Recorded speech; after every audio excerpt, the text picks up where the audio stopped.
Good morning student. अभी बच्चों ने अपना 12th क्लियर किया है, पीसीबी फिजिक्स केमिस्ट्री बायो से क्लियर किया है।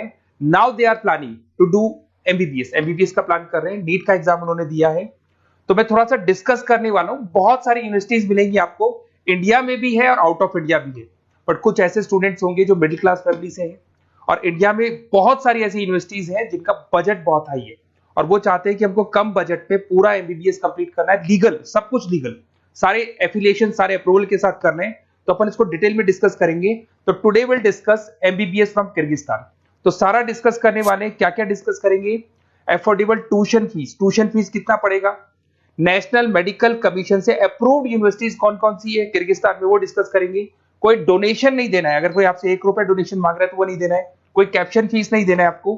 पूरा का पूरा इंग्लिश मीडियम में होगा, किर्गिस्तान की कोई लैंग्वेज नहीं होगी, इंग्लिश मीडियम में आपको कंप्लीट करना है। ग्लोबली रिकॉग्नाइज होगा, आप कहीं पे भी कहीं से भी अपना जो एमबीबीएस का प्रैक्टिस है, डॉक्टर का प्रैक्टिस है, वो कर सकते हैं। स्टूडेंट्स के लिए 100% सेफ और बहुत अच्छा एनवायरनमेंट मिलेगा आपको। थोड़ा सा मेरे बारे में बताया तो मैं क्लासेस लेता हूँ और ये मेरी क्लासेस मिलेगी, मैं ऑनलाइन ऑफलाइन रिकॉर्डेड तीनों मोड से लेता हूँ। मैं मुंबई में पढ़ा रहा हूँ, मैं दिल्ली जयपुर में पढ़ा रहा हूँ, इसके अलावा राइटर भी हूँ, बहुत सालों से मैं बुक्स भी लिख रहा हूँ। अब अपन डिटेल में डिस्कस करने वाले हैं। अगर मैं एलिजिबिलिटी की बात करता हूँ तो जो एलिजिबिलिटी रिक्वायरमेंट है वो क्या क्या है? बच्चे का 12th क्लियर होना चाहिए, पीसीबी फिजिक्स केमिस्ट्री बायो से होना चाहिए। मिनिमम रिक्वायरमेंट है 50%, अगर बच्चे का 50% से कम है जनरल कैटेगरी में तो एमबीबीएस नहीं कर सकता है, और 40% चाहिए रिजर्व कैटेगरी के लिए। नीट का एग्जाम कंपलसरी है, नीट के एग्जाम में जो वैलिड स्कोर होना चाहिए उसका होना चाहिए। 2023, 24, 25 2023 का बच्चा भी स्कोर कार्ड वैलिड है, वो भी कर सकता है, 24 का भी कर सकता है, 25 का भी कर सकता है। और नीट एलिजिबल कैंडिडेट होना चाहिए इन तीनों के अंदर, किसी भी ईयर में अगर आपका एलिजिबिलिटी है तो काउंट हो जाएगा। और बच्चे का जो एज होना चाहिए वो 17 ईयर्स, 17 साल का कंप्लीट होना चाहिए उसको 31 दिसंबर 2025 तक। अगर उससे छोटा है तो he is not eligible for NEET MBBS. अगर मैं यहाँ पे बात करता हूँ एमबीबीएस का कोर्स डिटेल का बात करता हूँ, 5.5 साल का कोर्स है, उसमें 1 ईयर का इंटर्नशिप इंक्लूड है, मतलब 4.5 साल का कोर्स होगा और 1 साल का आपका इंटर्नशिप होगा। इंग्लिश मीडियम है प्रॉपर, और नेशनल मेडिकल कमीशन से अप्रूव्ड है, और सारे रूल्स एंड रेगुलेशन वो फॉलो करते हैं। और इंटर्नशिप भी जो आपको करनी होगी वो भी किर्गिस्तान के अंदर ही करनी होगी। अगर मैं डॉक्यूमेंट्स की बात करता हूं तो बच्चे को 10th का 12th का मार्कशीट चाहिएगा, नीट का स्कोर कार्ड चाहिएगा, वैलिड स्कोर कार्ड, उसके पास वैलिड पासपोर्ट होना चाहिए, फोटोग्राफ्स 8 से 10 फोटोग्राफ चाहिए, डेट ऑफ बर्थ का जो सर्टिफिकेट है वो चाहिए, मेडिकल फिटनेस का लिए और एचआईवी वगैरह टेस्ट वगैरह सब करवाएगा वो, और एडमिशन लेटर जो सबसे इंपॉर्टेंट है, जो कॉलेज से आपको मिलने वाला है, जहां पे आप एडमिशन लेने वाले हैं वो चाहिए, वीजा होना चाहिए आपके पास, और ट्रैवलिंग इंश्योरेंस होना चाहिए, ये सारी चीजें चाहिए। एमबीबीएस कंप्लीट होने के बाद में अगर वो स्टूडेंट इंडिया में आके प्रैक्टिस करना चाहते हैं तो उसको foreign medical graduate exam clear करना पड़ेगा। जैसे वो क्लियर कर लेता है उसके बाद इंडिया में वो प्रैक्टिस कर सकता है। अगर वो नीट पीजी के लिए जाता है तो पीजी के लिए जाएगा तो भी एग्जाम क्लियर करना पड़ेगा उसको। और अगर वो अब्रॉड में यूएस यूके, बाकी तो सब कंट्रीज में आप एलिजिबल हो गए, बट यूएस यूके के लिए आपको यूएसएमईएलई एग्जाम क्लियर करना पड़ेगा।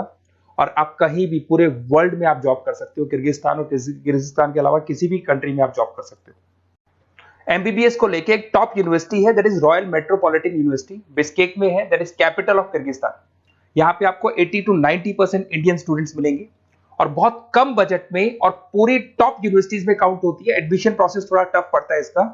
2015 में एस्टेब्लिश हुआ था, WHO MNC अप्रूवल है, सारे के सारे प्रॉपर इंग्लिश मीडियम में चलेगा, और इससे बेटर यूनिवर्सिटी पूरे किर्गिस्तान में आपको नहीं मिलेगी। इस कॉलेज में सारे क्लिनिकल डिपार्टमेंट्स आपको मिलेंगे, 200 बेड्स मिल जाएंगे, 400 मेडिकल स्टाफ मिलेगा आपको, और 24 hour medical surveillance and care आपको मिलेगा। इस कॉलेज का फी स्ट्रक्चर अपन डिस्कस करते हैं।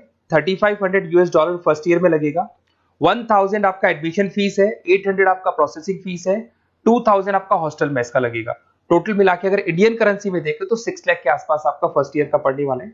और वो डिपेंड करता है, करेंसी में अगर वेरिएशन होगा तो अमाउंट चेंज होगा, डॉलर चेंज नहीं होंगे बट रुपीज चेंज होंगे। उसके बाद में आपका 3rd सेमेस्टर से लेके 11th सेमेस्टर तक जो 9 इंस्टॉलमेंट्स आपकी जानी है वो जाएगी $1750। इंडियन करेंसी में अगर आप देखेंगे तो 148750 आपका बनने वाला है, दैट इज 1,48,000 बनेगा। टोटल मिला के आपका जो कंप्लीट बजट आएगा वो 19 लाख रुपीज आएगा।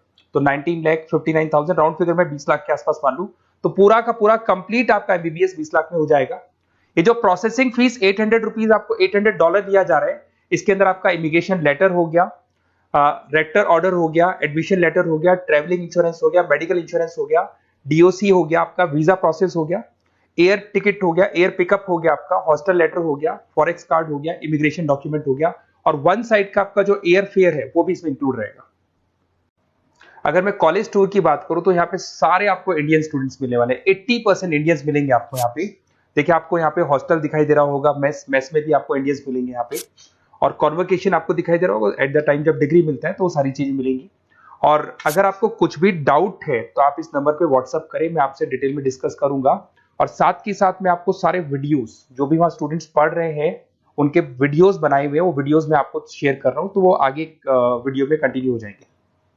Hello, my name is Shweta. I'm a final year student of Royal Metropolitan University, and today we are gathered here to celebrate the Black Theme Day. As it's our final semester, it's kind of mixed emotion. We are very excited as well as it's a roller coaster of emotion. So I'd like to wish every mate of me a good luck. Thank you. Hello guys, I'm Saikitna from Royal Metropolitan University. So I'm studying 10th semester here. So ఈరోజు అయితే మేము black theme day కోసం gather అయ్యాము. ఒక 1 వీక్లో మేమైతే graduate అవుతున్నాం ఇక్కడ. సో ఇదంతా దీపక్ సార్ అంటే మాకు చాలా సపోర్ట్ ఇచ్చారు Deepak sir. So thank you so much for Deepak sir.